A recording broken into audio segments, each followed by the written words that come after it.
And that's still one of my favorite. Me too. Yeah, me too. That is one of my favorite sessions. Yeah. That was really fucking hot. Yeah, it was a great weekend altogether. But then that session at Trapeze was amazing. Yeah.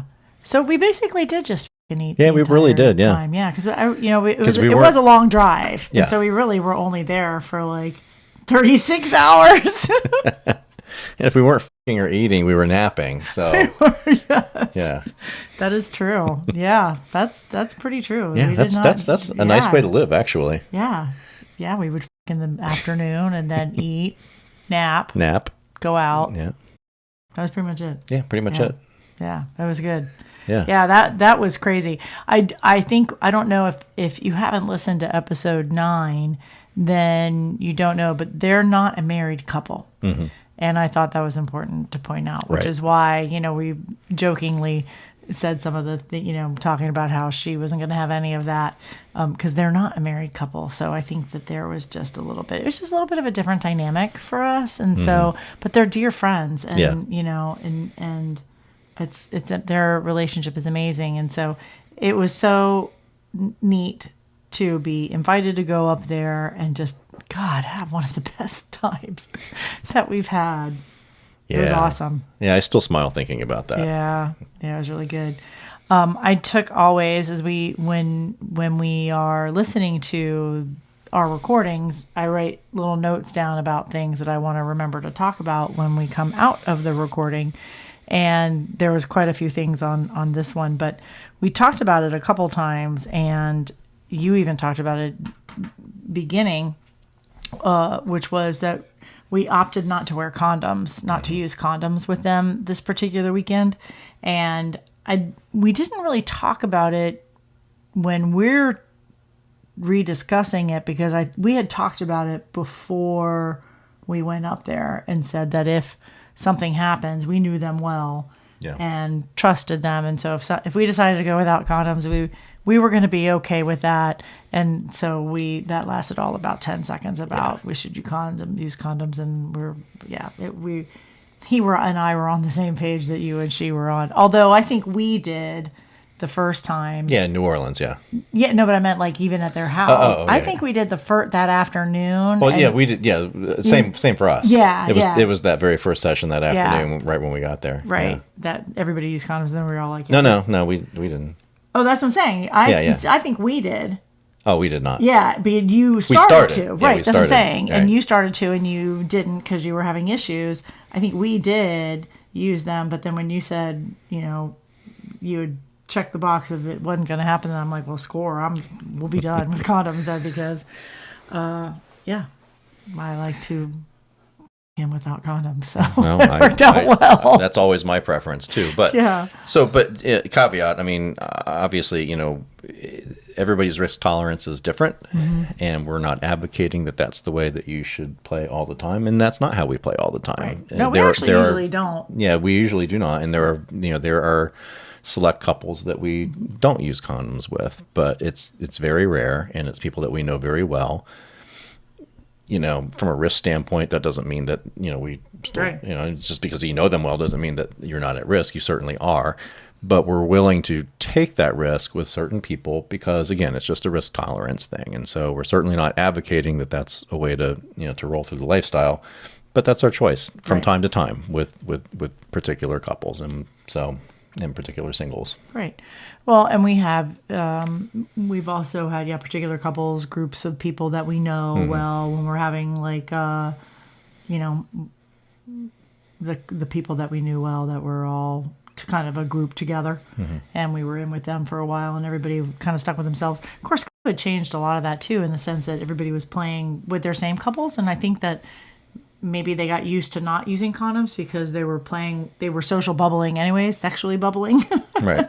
And so I think that there's why worry about it then if we're only going to be seeing 2 or 3 couples anyways, and they all stayed within their social bubbles. And so, we were in the same group of that. So, but anyways, it was interesting. But going forward, we are, now that we're getting back into more diverse play with more people, we are, we're using condoms again, and I'm having to practice, and I practiced this morning and practiced last night, and And if you maybe tonight. I hate practicing I know, but with them. We do. We Yeah. do. We have. We were doing them lately because you got a couple new brands you wanted to try. Yeah. No, we'll talk about those after We I are gonna test talk- those. yeah, we'll talk we're gonna about talk those. about them, yeah. But yeah, I did well last night and this morning. Good. So, yeah. That's yes. But it is something you have to practice with, and so especially if you're not used to it. right. And I haven't been used to it since 2019 now, the early 2020. Right, So because of the COVID.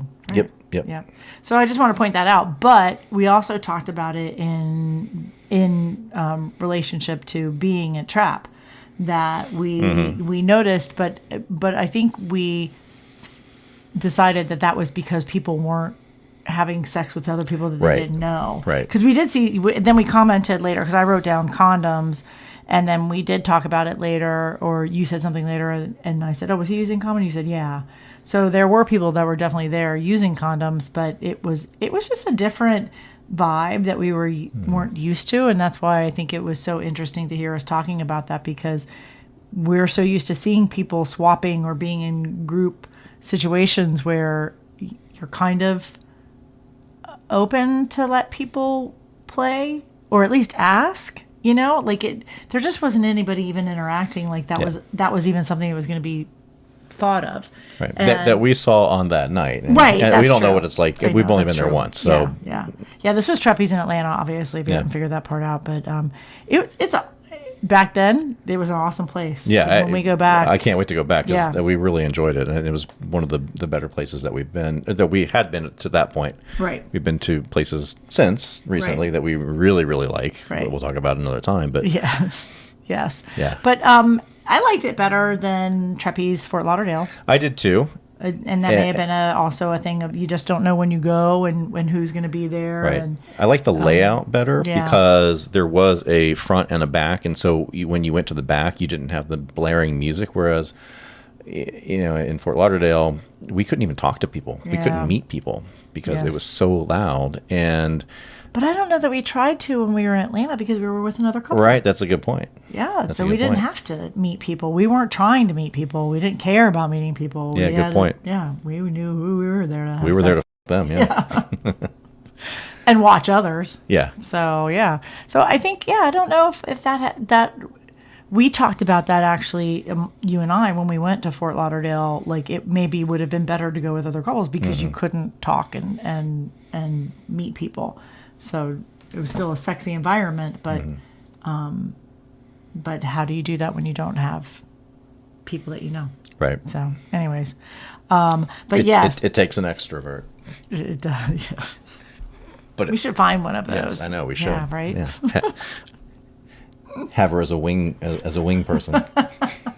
I do that. Yeah, you do. I do. I know. I'm a good wingman. You're a wonderful wing. I am. Yeah. I'm a wingman. I don't care. Wing woman. Okay. You get it. You get the idea. I'm good at that. Yeah. Yeah. So You're good at hooking me up. I am good at hooking you up. Cut to the chase. That was one of the very few experiences that I have had with women where everything was clicking like crazy. And I think we didn't do it justice talking about how soaked that room was. Yeah.